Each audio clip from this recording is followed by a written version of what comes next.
Well,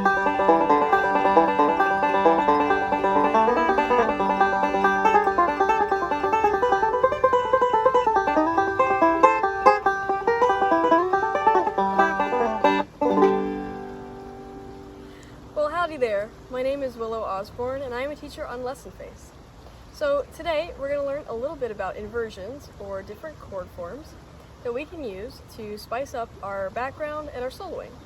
So first things first, our banjo. What is our banjo tuned to? Our banjo is tuned to open G. So our fifth string, which is the closest one to me, is G. And then our fourth string is D. Our third string is G. Our second string is B. And then our first string is D. So you'll notice that on a couple of strings we have the same note. So on our fifth and third, those are both G. And then on our first and fourth, those are both D. And then our poor lonely, second string, it's all by itself, just B. So the first thing we're going to kind of work on is our root position.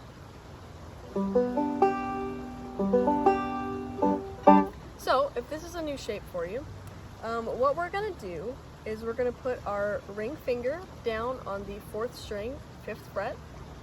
And then we're going to take our middle finger and put that down on the third string, 4th fret.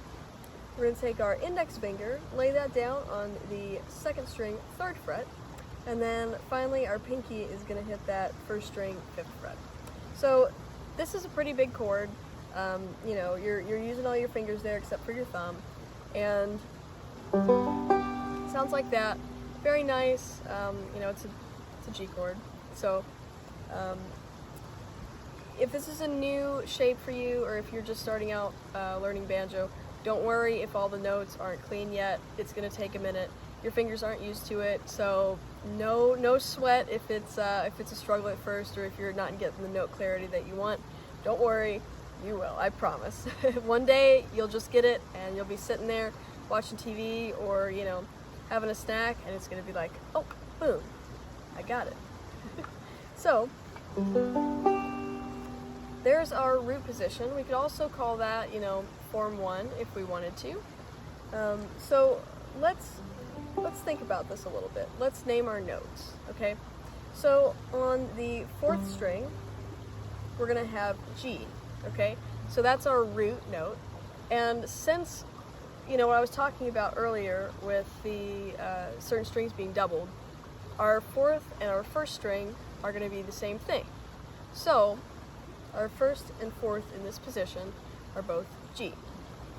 So then our 3rd string, which is, there on that 4th fret, is going to be B.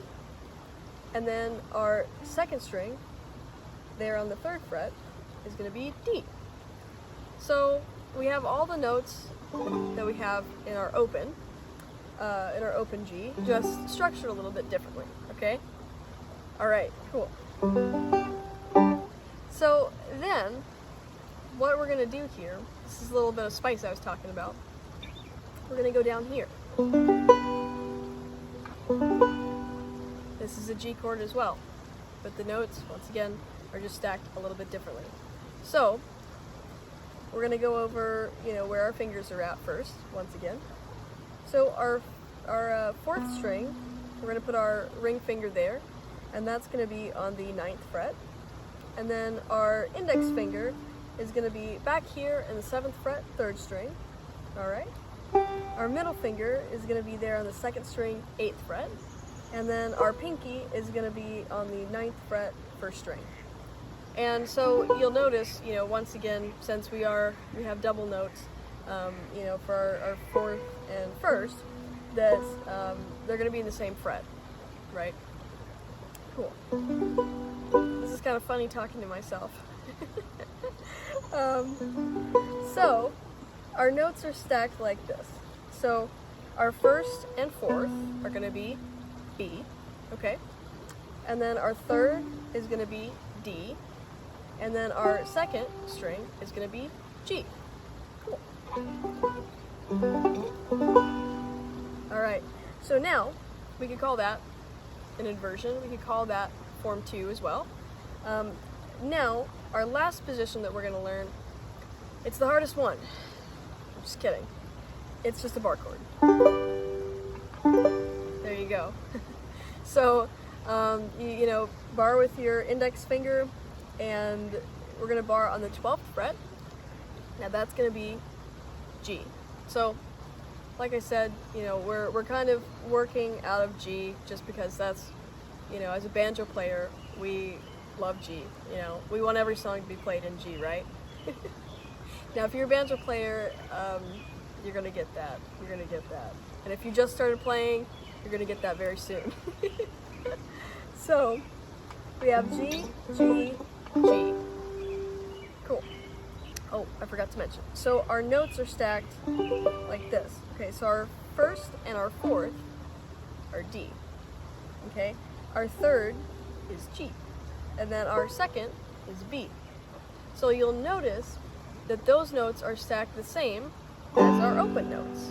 Okay, and so the reason why is because once we get up here to the 12th fret, everything restarts. Okay, so here we've got, you know, G here on 12th fret bar. We can go up here and have our G just like we played it down here. Okay, and then we can go all the way up here and play our G that we play here. That's pretty crazy, right? Okay, so now that we have this, you know, information, what do we do with it? How do we incorporate it? Is it just, you know, knowledge that we have and then we never use? No, we're going to use it. So let's take backup, for example. Okay, so say you're going to play, let's say Cripple Creek, okay? Now, here we go. So Cripple Creek, the backup could be like this.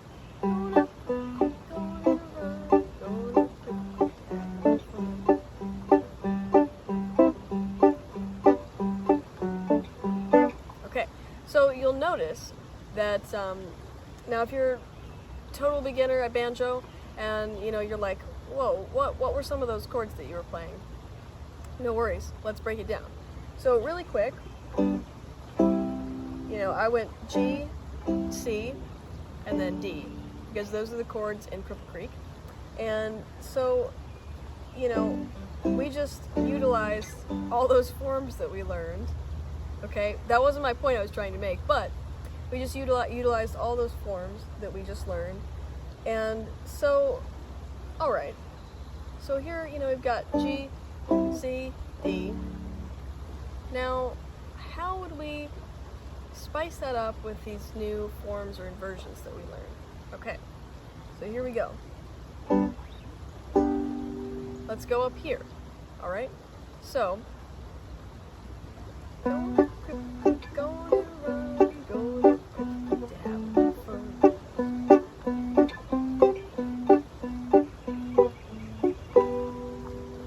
yeah. So, same chords, just sounds a little bit different, right? And, you know, it's very nice to, I think, you can even mix them, you know, like...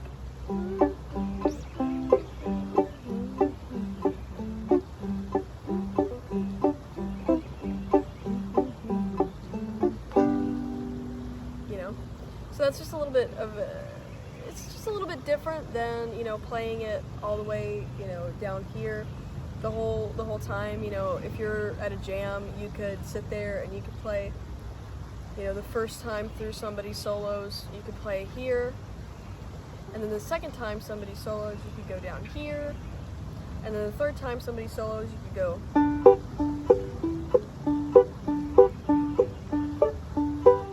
down there and do the same thing. You know, if you want to get really adventurous, you could do the same thing here, which, since we know that, you know, everything restarts there at the 12th fret, and this is the same as this is the exact same thing, exact same shapes, you know, that we learned down here for our G, our C, and our D. Cool. So, then, how do we incorporate this into soloing? Okay, knowing that these shapes exist and that these inversions are here really help us because, you know, suddenly we have a whole new world of ideas that we can take from. So say, okay, I'm just gonna play a generic, you know.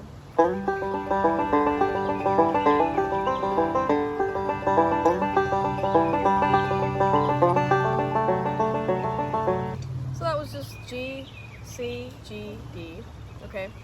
So now, knowing these forms, we could go.